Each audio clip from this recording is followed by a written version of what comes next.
The gentleman from Kentucky is recognized. Thank you, Mr. Speaker, and thank you to my colleagues for their support of this legislation. I rise today in support of an issue, obviously, that's very near and dear to my heart. Our legislation, the Cardiovascular Advances in Research and Opportunities Legacy Act, or the Carroll Act, named after my late wife, Carol Lovell Barr. And Mr. Speaker, my life changed forever, and the lives of my daughters and Carol's family and friends' lives changed forever when we lost her, my best friend, to sudden cardiac arrest on June 16th, 2020, and she was only 39 years old. At a young age, Carol was diagnosed with an underlying condition called mitral valve prolapse, or floppy valve syndrome, a typically benign condition that results in sudden cardiac death in only 0.2% of cases. And we were told that this was no big deal. And so there was no cause for alarm for most of her adult life. We knew about her condition, but it was not cause for alarm, and even her doctors were not alarmed by the condition because of the very low incidence of sudden cardiac death with this. But, you know, the end of her life didn't define her life. And I want to just share a little bit. I mean, obviously, this is a picture of her. She was beautiful inside and out. She had an amazing smile. She was smart. She was fun. She was accomplished professionally. Ironically, she was in pharmaceutical sales, and she was in the cardiovascular space. And a lot of it probably had to do her motivation and her willingness to give back to the American Heart Association and charity. A lot of that had to do with the fact that she was aware that she had this underlying pre-existing heart condition. She was an organized list maker. She would always say, let's just get it done. And she loved to read and travel and cook for her family. She loved Kentucky. She loved the Kentucky Derby and horses and her beloved Wildcats. She loved her country, and she loved her family. She loved her friends, and especially our girls, and that was her gift, motherhood. Motherhood was her gift. She was a selfless giver to them, to me, to all of her friends. And we have gratitude in our grief. We have gratitude for the 39 wonderful years we did have with her. And we miss her terribly, but we are grateful and blessed that we now have this to extend and amplify her legacy, this bill that's going to help save lives. And so her selfless giving goes on. And so I just want to thank all my colleagues for helping advance this.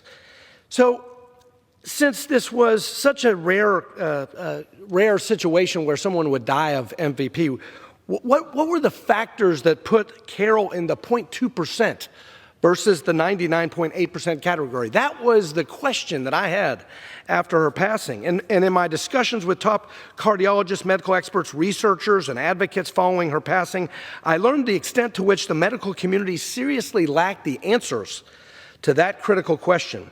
And sadly, over 25,000 of our fellow Americans, citizens, die each year from heart valve disease, primarily due to underdiagnosis and undertreatment of the condition, which was obviously the case with our Carol.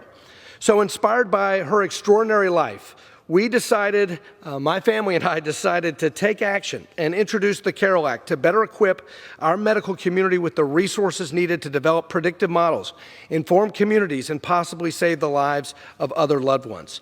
Specifically, the Carroll Act authorizes a grant program administered by the National Heart, Lung, and Blood Institute to support research on valvular heart disease, including MVP.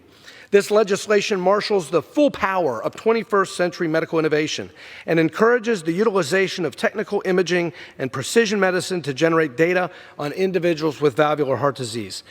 It is through this research, Mr. Speaker, that we can help identify Americans like Carol at high risk of sudden cardiac death from valvular heart disease and develop prediction models for high-risk patients, enabling interventions and treatment plans to keep these patients healthy throughout their lives.